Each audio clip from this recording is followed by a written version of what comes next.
Salam saudara-saudaraku sekalian. Kali ini kita akan bertemu dengan tema yang berjudul jatuh ke dalam pencobaan. Saya ulangi sekali lagi, jatuh ke dalam pencobaan. Kita baca dalam Matius 26 ayat 41. Matius 26 ayat 41 demikian firman Tuhan. Berjaga-jagalah dan berdoalah supaya kamu jangan jatuh ke dalam pencobaan. Roh memang penakut, tetapi daging itu lemah. Saya ulangi sekali lagi. Berjaga-jagalah dan berdoalah. Berjaga-jaga dan berdoa supaya kamu jangan jatuh dalam pencobaan. Roh memang penurut, tetapi daging lemah. Matius 26 ayat 41. Saudara-saudara sekalian, kita percaya bahwa orang percaya adalah orang yang selalu beriman pada Yesus. Orang yang selalu beriman pada Yesus itu orang percaya. Orang yang selalu mematuhi hukum Tuhan dan taat pada perintahnya, itu juga beriman pada Yesus. Bahkan orang yang percaya, yang sudah dewasa imannya dan memiliki pengetahuan yang memadai tentang firman Tuhan, mampu membawakan renungan firman Tuhan,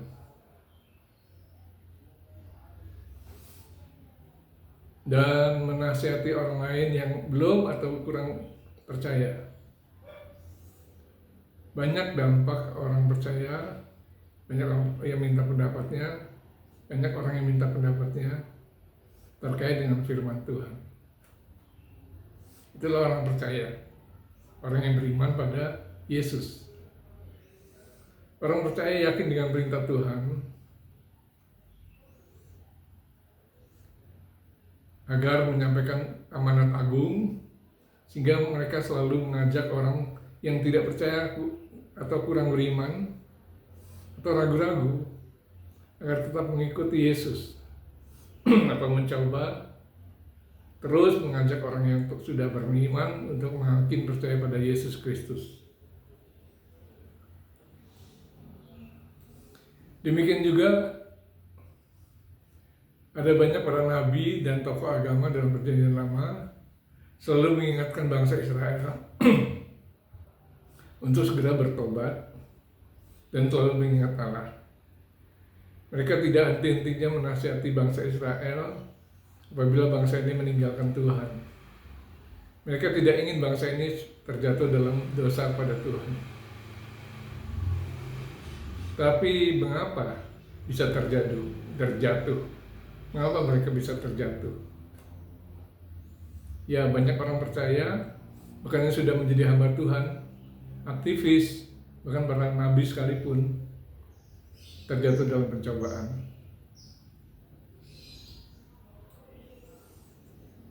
Sehingga dengan sadar atau tanpa sadar mereka yang mula-mula sungguh-sungguh dalam Tuhan lalu berubah menjadi orang yang ragu-ragu atau tanpa sadar melakukan hal-hal yang tidak benar dalam Tuhan, di mata Tuhan, tidak benar di mata Tuhan.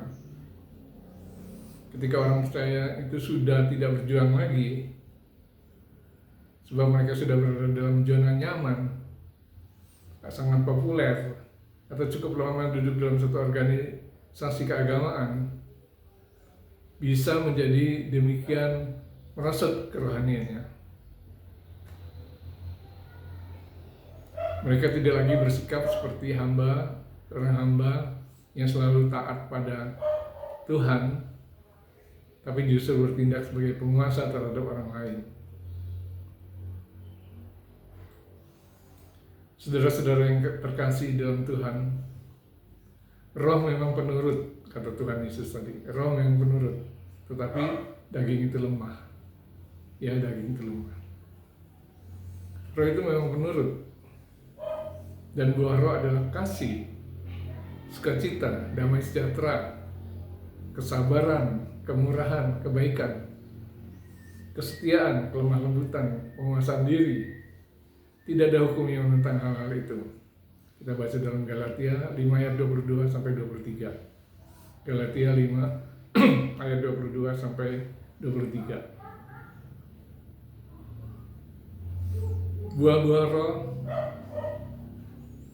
itulah buah-buah roh yang harus dimiliki orang percaya. Walaupun mereka mengalami kesulitan, mereka tetap memiliki kasih dan selalu bersukacita. Artinya penuh damai sejahtera. Semua buah roh itu akan selalu menyertai dalam dirinya. Sebaliknya, perbuatan daging adalah percabulan, kecemaran, hawa nafsu, penyembahan berhala,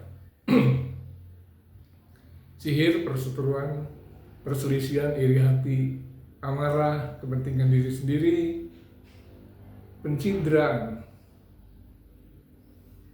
roh pemecah, kedengkian, kemabukan, pesta pora, dan sebagainya. Galatia 5 ayat 19 sampai 21 bagian A.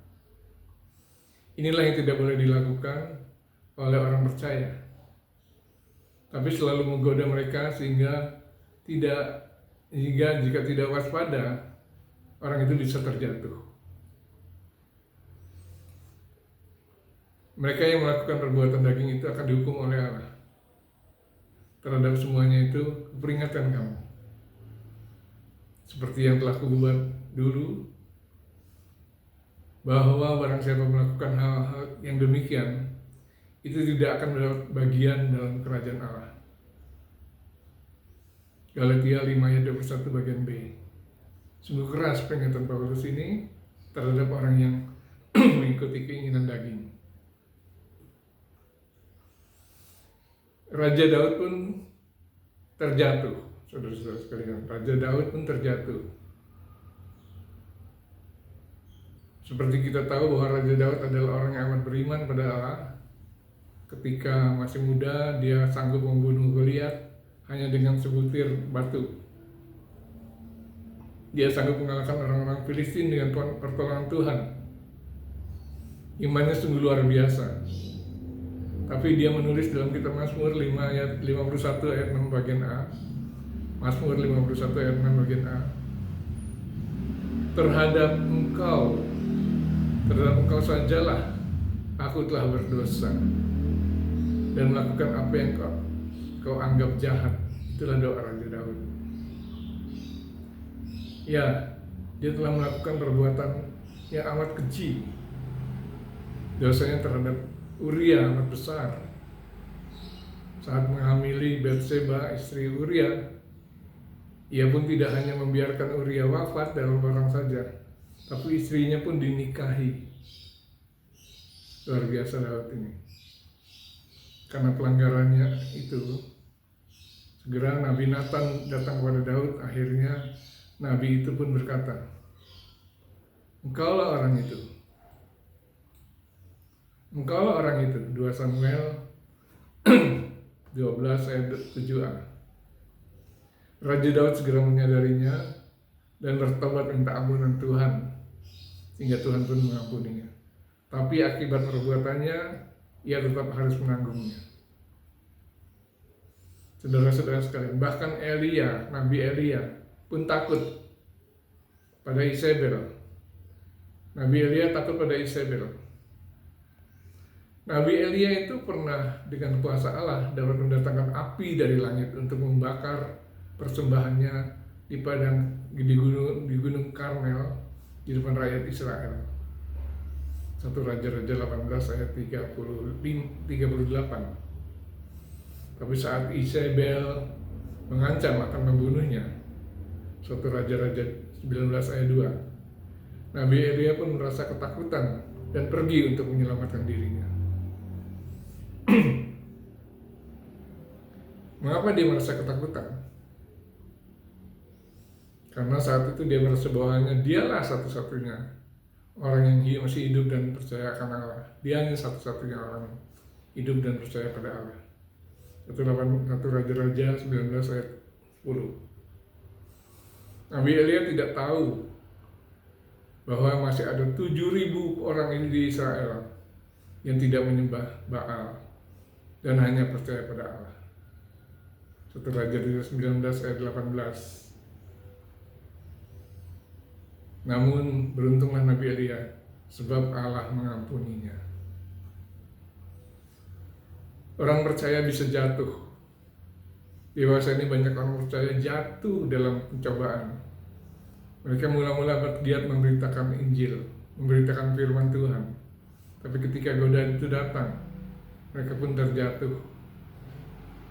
Mereka terjatuh dalam dosa perzinahan, masalah keuangan, berebut kedudukan rohani, iri hati karena mendapat pujian, atau sebaliknya tidak dihargai oleh pimpinannya, dan lain sebagainya.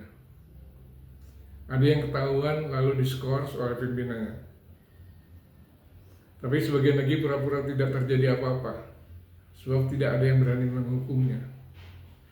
Dia terus melayani dengan penuh kemunafikan, dan ternyata makin berkembang gerejanya.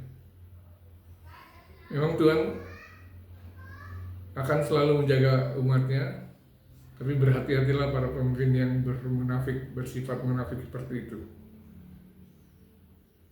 Mari kita berpedoman pada firman Tuhan. Bila kita menyaksikan keadaan seperti itu, kita tidak boleh terhanyut oleh mereka. Kita tetap harus beribadah, tetap beriman, dan selalu memberitakan firman Tuhan. Janganlah terpengaruh oleh mereka. Tetaplah fokus pada pelayanan. Ingat, kerja keras kita jangan sampai rusak karena mereka. Kita tetap mendoakan mereka agar mereka kembali kepada jalan yang benar. Dan jangan terus-menerus seperti ini. Janganlah kita merasa lebih baik dari mereka, karena kita pun tidak luput dari dosa. Mintalah agar Tuhan selalu menjaga langkah kita, agar kita selalu taat padanya. Demikianlah renungan ini. Tuhan kiranya selalu memberkati kita. Amin.